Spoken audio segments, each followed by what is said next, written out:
This is meteorologist Mark Muller. I want to thank you for joining me for this segment of Weather Northeastern. We're going to get into a lot of particulars here. One thing I'm going to really mention and stress in this update is the fact that March is one of those months that could go many different ways. And many of you were talking about the warming trend that was going to be occurring over the next couple weeks here, especially this week and the next week. Well, the brakes have been put on hold for a bit for portions of the east here, especially the northeast. We are looking at what could be the potential for a big coastal storm coming out of the Gulf of Mexico, crossing Florida, and exploding just east of Florida over the northern Bahamas, taking on some sort of tropical characteristics as it does so, and then heading off towards the northeast somewhere between Bermuda and the United States later this weekend. So let's not waste any time. Let's get right into the particulars. If you haven't subscribed, hit the subscribe button and hit the bell button so you get notification when I get a new video out as well. If you have any questions, comments, post them down below and hit the like button if you like the video. Let's get right into it. Taking a look at the coastal storm update for this weekend. This is an interesting scenario here that I want to focus on, and I want to make mention of it here. That's going to be the central theme of this weather update. Low pressure will move across basically Texas, Louisiana, and then off the coastline Saturday morning as a standard low pressure system. Nothing special here. As it moves across the Florida Peninsula on early Saturday morning into Saturday afternoon. Once it gets on the other side of the eastern side of Florida, this is where it could take on some tropical characteristics here. There's a warm pool of water sitting just east of Florida, much warmer than is normal for this time of year. And the GFS is kind of hinting at some sort of tropical characteristics that this storm could take on. And that could impact the track as well. A more stronger storm would possibly have a tendency to move to the left of this track envelope, hence closer to North America. A weaker storm would be most likely further out to sea. So how much tropical characteristics this storm takes on is yet to be seen. On other models, I don't really see it at this point, but the GFS is really hinting at this. And of course, as the system moves between Bermuda and the United States by Sunday morning, and then towards Nova Scotia and Newfoundland by Monday morning, this could have some wide-ranging impacts, especially since this is going to be potentially a stronger than a 985 millibar low. Is very, very strong low-pressure system here. So whether it takes on some sort of tropical characteristics or has some sort of tropical connection and moisture, this is going to be really interesting. The effects are going to be a very wide area, and that's why I have low effects from just east of New Orleans, this far out in the game here, up to portions of the eastern Carolinas. South Florida, also low impacts. Cape Cod, possibly as far west as you, and Nova Scotia, Newfoundland. Then we get to moderate impacts. 3 to 5 inches plus of rain across central, northern Florida, southern Georgia. In the south here, it's pretty much certain it's probably going to be mostly rain. Cape Cod, Nova Scotia, Newfoundland, different story. And if the system moves closer to the coastline, snow would be further inland. There's going to be a lot of cold air to work with here in the northeast mid-Atlantic region at this time frame. Let's take a look at the model plot data here. Here we are. We have the GFS Canadian Euro. Look at this. It's interesting to note that the Euro is the further north for the most part and further west, left of the major envelope here. The Euro has been trending slightly westward with each run. The Canadian and GFS slowly coming in. Of course, the GFS is, of course, the further out to sea, as has been the situation for most of the winter here. GFS continuing to keep it mostly off the coastline. Euro is much closer. Canadian is kind of in the middle here, as has been the case for a while. This is a scenario that's further out here, so I want you to stay tuned here at MeteoMark's Weather Northeastern, especially as the week wears on here. It's interesting to note the trend here. If this trend continues further west, then we could see some wide-ranging impacts here.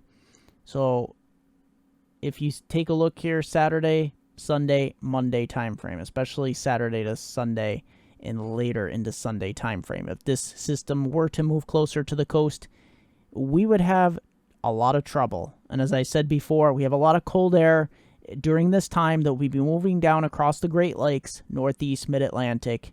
So there would be cold air to work with. So let's get right into the forecast, shall we? Snowfall totals here across the east. Interesting to note, it takes us through Tuesday all the way through Friday. This does not include the weekend, so no weekend storm here. This is basically here across the Northeast, Great Lakes, and into portions of eastern Canada. You note if we have a storm system that'll be exiting here across eastern Canada, hence you have the 6-inch plus category. But across northern New York, as we got these cold fronts moving south across the area, producing snowfall and enhanced snowfall across the Adirondacks, the Tug Hill Plateau, down into portions of central and upstate New York, into Vermont, New Hampshire, and Maine as well, across Ontario province and southern Quebec as well. We'll pick up a couple inches. Ice accumulations for the east, there is basically at this point no freezing rain at all. Maybe some sleet, but no freezing rain. So no large-scale areas of ice accumulation to worry about here. That is some good news. Precipitation totals here across North America. Take a look at this. Of course, the West Coast continuing with some storminess, some moderate storm activity. But the big story will be this low-pressure system heading across the southern states this weekend from Saturday all the way through Sunday. Take a look at that. Northern Florida, especially southern Georgia, anywhere from 2 to 5 inches of rainfall. That's a lot of rainfall, and depending on the exact track of this storm system, we could have some significant impacts here from this low-pressure system, especially if it takes on some sort of tropical characteristics or tropical moisture. Jet stream forecast. This is not this week. This is taking us from Saturday, Sunday, and Monday, so the weekend into early next week. I wanted to show off the jet stream, what the jet streams will be looking like during this time where we have this big coastal storm developing off of the Florida coastline here. You have the subtropical jet really sinking really far to the south here across South Florida and basically pushing up against just east of the Carolinas here. So a lot of tropical moisture being pulled in just south of the subtropical jet stream. And you have, look at this. This is why I wanted to show you this map. You have the polar jet stream to the north. Look how far across the Appalachians and south here it is across the mid-Atlantic. If we get any sort of coastal storm that tries to move west of this subtropical jet stream, or the subtropical jet stream moves a little bit further to the west here, pushing more and increasing more phasing, we'll have a stronger storm, and this could push the effects towards the coastline even further. So there's a lot of cold air here across the Northeast and the Mid-Atlantic to work with if this system were to move closer to the coastline here. So this is why I am concerned at this point. I am not sounding the alarm that we're going to have any sort of major blizzard or major snowstorm, but I want you to keep an eye on this as I continue to watch it myself here, and I will update you throughout the week. As far as any mesoscale areas or stormy areas across the Northeast, I'm not expecting any through Friday. Snowfall map here across the Northeast. We're taking a look at mainly upstate New York, Vermont, and New Hampshire. Lake enhanced and lake effect snow here off of the Finger Lakes and eastern Lake Ontario region, and the Adirondacks, some snowfall moving across your area as well with these cold fronts into Vermont and New Hampshire. No more than 1 to 3 inches expected. Most areas receiving only 1 to 2 inches. I don't have any advisories for any of this snowfall, but it will be wind-driven snow, especially on early Tuesday morning. Wind gusts upwards of 40, some 50-mile-per-hour gusts. Across the Northeast for ice accumulation, I am not expecting any freezing rain at all through Saturday. That is good news. Derek Rentschler from Lebanon County, Pennsylvania. Take a look. He made a snowman back on February 24th of this year, just last week. A lot of wet snow around, a masked up snowman. Nice job there, Derek. Lots of nice snow in your area. Let's see if we can get some more snow before the season is out. Tuesday across the Northeast, a very cold day following some warm weather that we had on Sunday and Monday. Sunshine is breaking out, but don't let that sun fool you. Look at this. Many areas struggling to get out of the 20s here across the Northeast. Even some morning lake effect snow streamers coming off Lake Ontario here. And not to mention, it will be very windy. winds gusting from 30 to 45 miles per hour. Wednesday across the Northeast, what a turnaround. Look at that warm front moving to the northeast here across upstate New York into portions of western New England. That's pushing and scouring out that colder air to the north and east. Sunny skies continuing, and that will be much warmer sun feeling with temperatures well up into the 40s and some 50s towards Harrisburg and Pittsburgh. Thursday across the Northeast, another cold front pushing across the area. Look at this. It's basically a back and forth seesaw effect here. One day it's really cold, the next day it's warm, then we're back to cold. This is March. This is typical March for you. Look at that. Across the Northeast, lake effect streamers kicking in behind this Arctic front. Temperatures plummeting as you bet.